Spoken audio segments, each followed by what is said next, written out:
اور اس کے بعد انہوں نے مذہبی غیر مذہبی اس کو تقسیم کیا، سوشلزم ورسز مذہبی تقسیم پیدا کی، اس کے علاوہ فرقہ وارانہ تقسیم پیدا کی، فرقہ وارانہ وہ فسادات آج دن تک آپ کو ملک پورے میں نظر آ رہے ہیں، یہ اس دور میں سٹارٹ ہوئے۔ پنجابی نان پنجابی کو شروع کیا جو اب تک نظر آ رہا ہے آپ کو، ہر جگہ پہ آپ دیکھ رہے ہیں، وہ سٹارٹ انہوں نے کیا۔ پھر ایک اور چیز انہوں نے کی، ایک اور تقسیم انہوں نے کی، وہ بزنس، اس سے پہلے بزنس جو تھا، بزنس مین وہ پولیٹکس میں نہیں تھا، وہ بزنس مین کو پولیٹکس میں لے کر آئے تاکہ جو آلریڈی ذمہ دارہ پولیٹکس ہے، جو دیہاتی پولیٹکس ہے، اس میں بھی ایک تقسیم لائی جائے۔ اس کے بعد پیسے کی ایک ریل پیل شروع ہو گئی، پیسہ لگنا شروع ہو گیا۔ ظاہر بزنس مین کے پاس پیسہ تھا، فیوڈل کے پاس پیسہ نہیں تھا۔ فیوڈل کو دو چیزوں میں سے ایک کرنا پڑی، یا تو اس کو بزنس مین بننا پڑا جو کہ ٹیکس چوری میں ہمیشہ سے بزنس مین انوالو تھا، یا پھر اس کو کرپشن کرنی پڑی۔ یہ گندی جتنی پولیٹکس آپ کو نظر آ رہی ہے، یہ ضیاء دور سے سٹارٹ ہوئی۔ آج ایک دفعہ پھر اسی پولرائزیشن کو عمران خان صاحب نے یقیناً اس کو پش دی، تقسیم موجود تھی، اس کو دوبارہ دھکا دیا گیا، اس کو ہائی لائٹ کیا گیا، اس کو ایلیویٹ کیا گیا، اس کو اٹھایا گیا۔ آج آپ دیکھیں لوگ یہ سمجھنے کے لیے تیار نہیں ہیں۔ ممکن ہے عمران خان صاحب میں بے پناہ خوبیاں ہوں گی، جو ان کے مخالفین ہیں ان کو ماننے کے لیے تیار نہیں ہیں۔ جو عمران خان صاحب کے مخالفین ہیں جو باتیں کر رہے ہیں، ان میں بہت ساری خوبیاں ہوں گی، بہت ساری اچھی باتیں ہوں گی، لیکن عمران خان صاحب کے جو لوگ ہیں ان کو ماننے کے لیے تیار نہیں ہیں۔ یعنی جب تک آپ اچھے کو اچھا، برے کو برا سمجھنے کی صلاحیت نہیں رکھتے، اس کو سوچنے کی صلاحیت نہیں رکھتے، اپنے آپ کو جب تک ٹائم نہیں دیتے کہ آپ اچھے برے کی تقسیم کر سکیں، تو سوسائٹی میں کوئی پازیٹیو چینج نہیں آ سکتی۔ ایک بات ٹھیک ہے۔ دوسرا، آپ نے پنجاب کی بات کی۔ پنجاب کی بات اگر ہم ایک بریک کے بعد کر رہے ہیں ناظرین، بریک کے بعد واپس آتے تو یہیں سے گفتگو کا آغاز کریں گے ہمارے ساتھ سے۔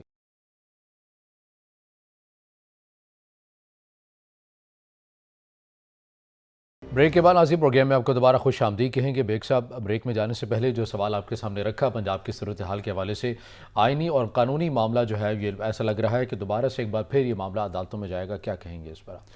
دیکھیں، پولیٹیکلی تو بہت اچھا نہیں لگ رہا، یقیناً پولیٹیکل کنفیوژن پیدا کی گئی ہے، پولیٹیکلی ایک ڈسٹربنس پیدا کی گئی ہے، لیکن آئینی اور قانونی طور پہ چیزیں بالکل کلیئر ہیں جس کو سمجھنے کی ضرورت ہے۔ دیکھیں، گورنر صاحب کو جب بھی یہ محسوس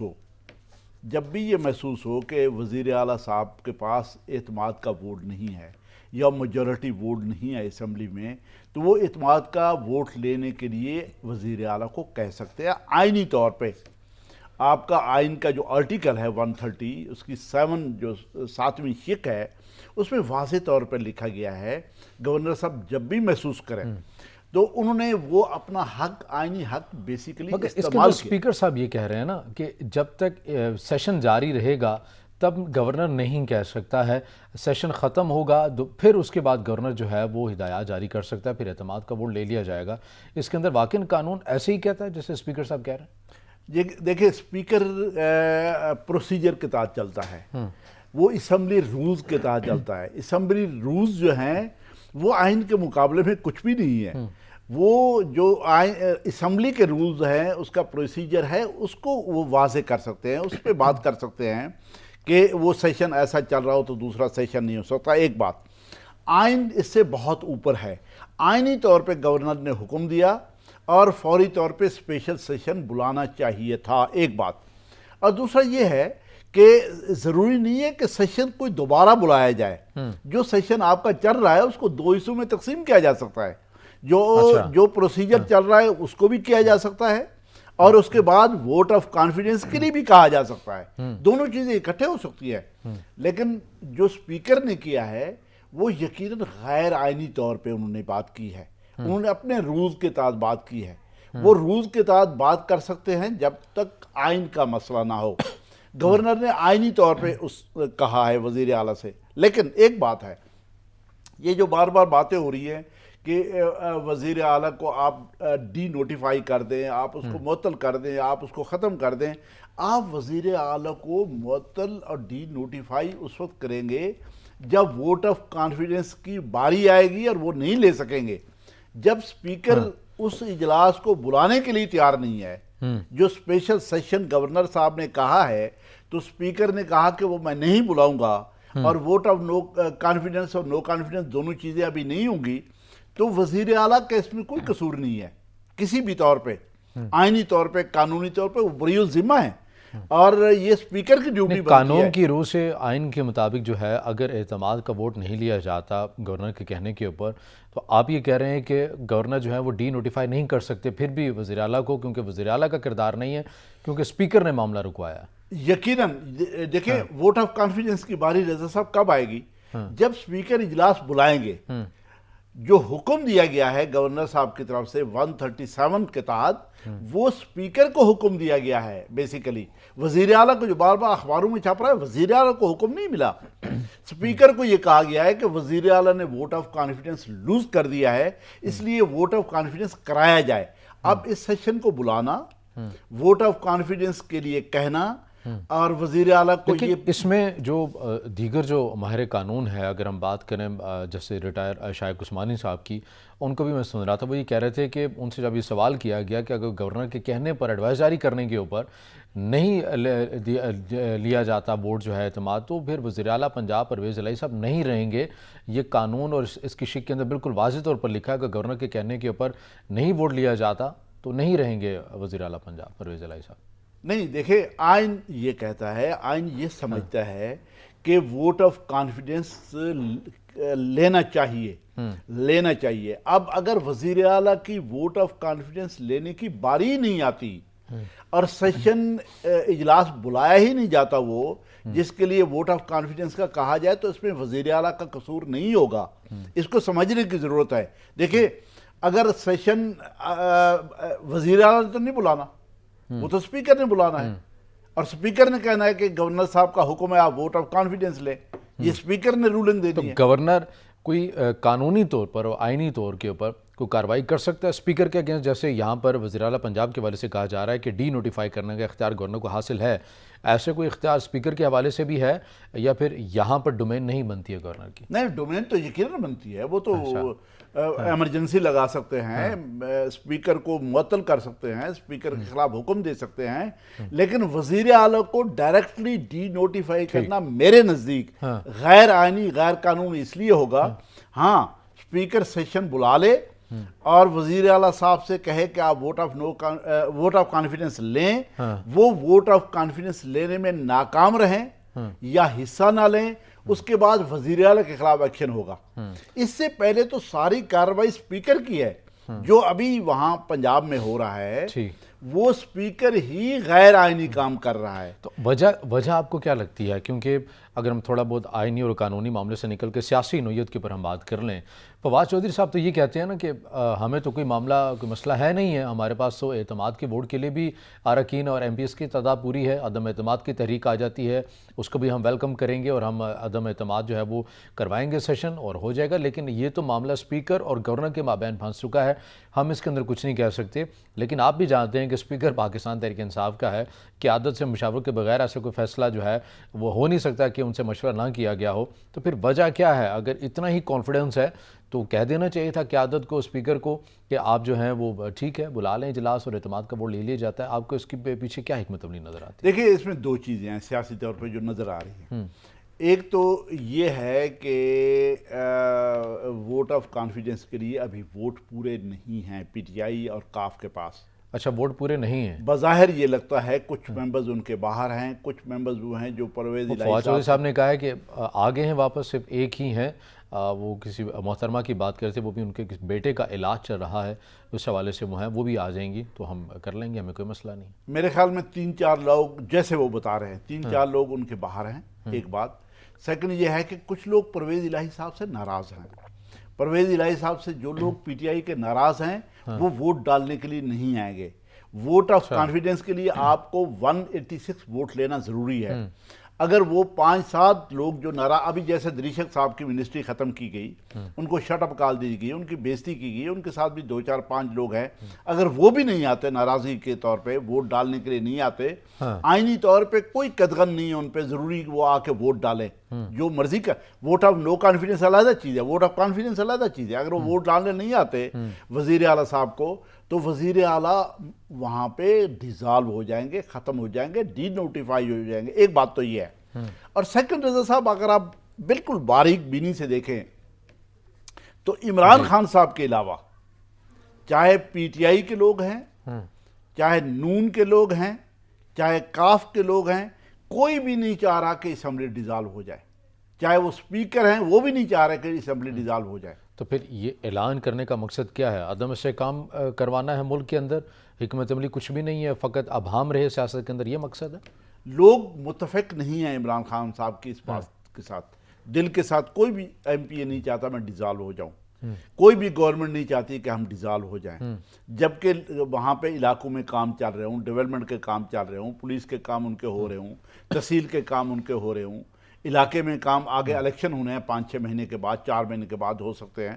تو وہ الیکشن جب اتنے قریب ہوں تو کون ایم پی اے چاہے گا کہ میں ڈیزالو ہو جاؤں، میں نہ ہوں یا مگر دوبارہ حکمت عملی الیکشن تو کے یہ ہے لیے نا جاؤں. پاکستان تحریک انصاف کی. فواد چودھری صاحب یہ بھی کہہ رہے تھے میڈیا میں آ کر کے ہر ایریاز کے ایم پی ایز سے پورے وفد کے ساتھ جو ملاقات پاکستان تحریک انصاف کے جو چیئرمین ہیں عمران خان صاحب، انہوں نے ذاتی حیثیت میں کی ہے اور سبھی نے جو ہے وہ اعتماد کا اظہار کیا ہے خان صاحب کے اوپر کہ آپ جو بھی فیصلہ کریں گے ہمیں منظور ہوگا. بہرحال پرویز الہی صاحب کے حوالے سے انہوں نے یہ بات ضرور کی کہ وہ یہ چاہتے ہیں کہ اسمبلیاں جو ہیں وہ تحلیل نہ ہوں، اسمبلی تحلیل نہ کی جائے. باقی جو بھی آپ جو کہیں گے فیصلہ جو ہوگا وہ ہم ویسا کر لیں گے. میں سوال کا جواب آپ سے لوں گا، مگر یہاں وقت ہوا ہے ناظرین بریک کا، ہمارے ساتھ رہیے گا.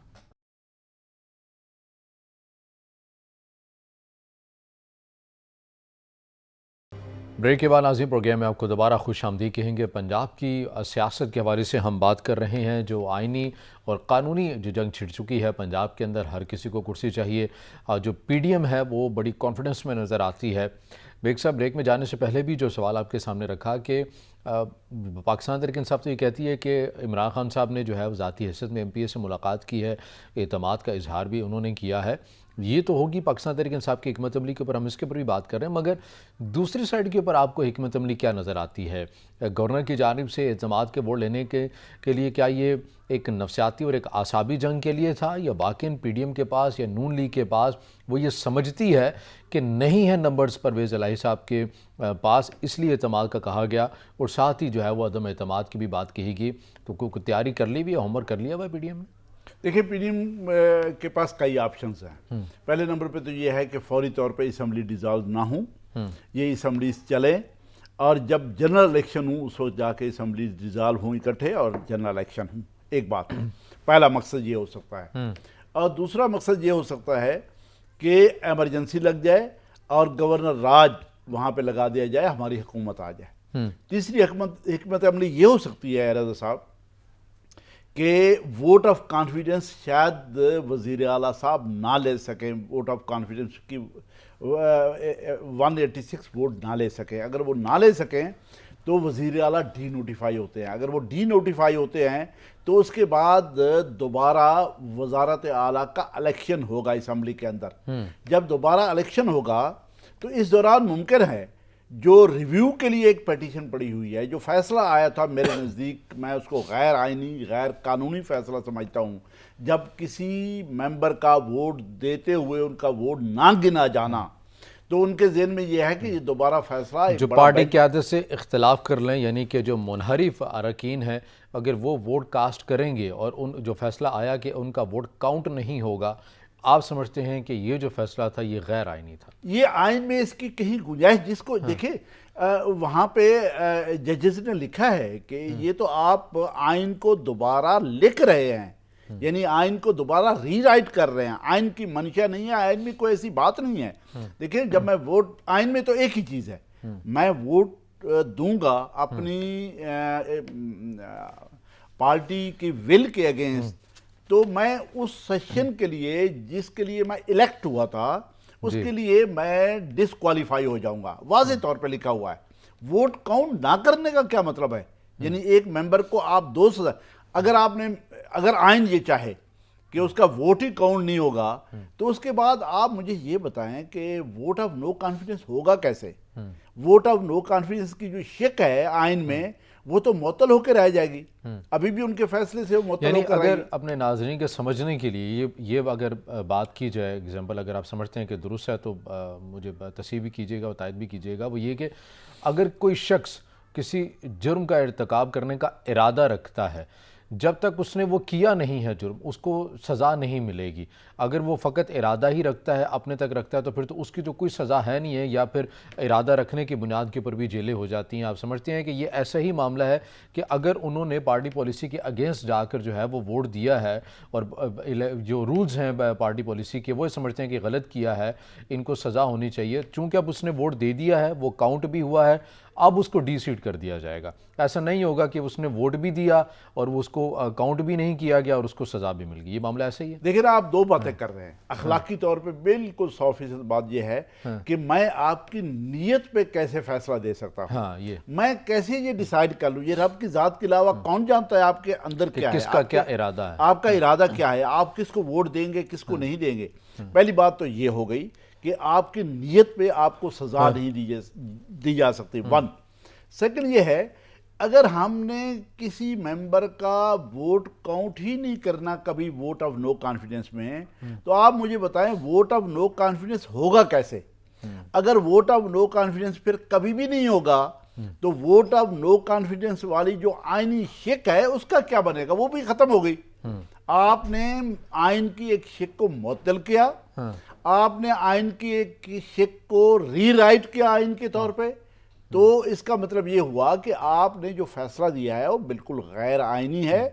آئین یہ چاہتا ہے کہ اگر آپ اپنی مرضی کے مطابق اور پارٹی کی مرضی کے اگینسٹ ووٹ ڈالیں گے تو آپ کے لیے سزا یہ ہے، جس اسمبلی میں جس سیشن کے لیے آپ الیکٹ ہوئے تھے، صوبائی اسمبلی، قومی اسمبلی کے لیے، وہاں سے آپ ڈسکوالیفائی ہو جائیں گے، آپ کی ممبرشپ مزید نہیں رہے گی، اس کے علاوہ کوئی سزا نہیں ہے۔ اس موضوع کو یہاں پر اختتام یہ کرتے ہیں اس بات کے اوپر کہ جو ہم نے دیکھا کہ کافلی کا معاملہ ہوا، کافلی کے جو 10 ووٹ دیے گئے اس کو جو اس وقت کے ڈپٹی اسپیکر تھے دوست مزاری، انہوں نے ریجیکٹ کر دیا، اور ایگزامپل اور انہوں نے یہ دلیل یہ بنایا کہ چونکہ سپریم کورٹ کا یہ فیصلہ ہے کہ جب پارٹی قائد جو ہے، یعنی کہ جو پریزیڈنٹ ہے پارٹی کا سربراہ ہے، جب وہ کہہ دے گا تو اراکین کو اسی کی پالیسی کا پابند ہونا پڑے گا، لیکن جب یہی معاملہ عدالت میں جاتا ہے تو عدالت کہتے ہیں کہ یہ تو جمہوری رویہ نہیں ہے، پارلیمانی کمیٹی یہ فیصلہ کرے گی، تو اسی صورت میں تمام اراکین اس کی ہدایات کے پر عمل کریں گے۔ یعنی یہاں پر پارٹی قائد کو سائڈ پہ کر دیا گیا، اور جو اس صورتحال کے اوپر ہے، یعنی کہ جو یہ فیصلہ کہا گیا کہ کاؤنٹ ہی نہیں ہو سکتے منحرف اراکین کے، وہاں پر یہ کہا گیا چونکہ پارٹی ہیڈ نے یہ کہا ہے تو اس لیے جو ہے ان کے ووٹ کاؤنٹ نہیں ہوگے، انہیں اپنی پارٹی قائد کے ساتھ اسٹینڈ کرنا ہوگا۔ یہ عجیب ایک ابہام ہے اس تمام صورتحال کے اوپر۔ ناظرین اب وقت جو ہے بریک کا، بریک کے بعد جب واپس آئیں گے تو دیگر بھی موضوعات کے اوپر بات کریں گے، ہمارے ساتھ رہیے گا۔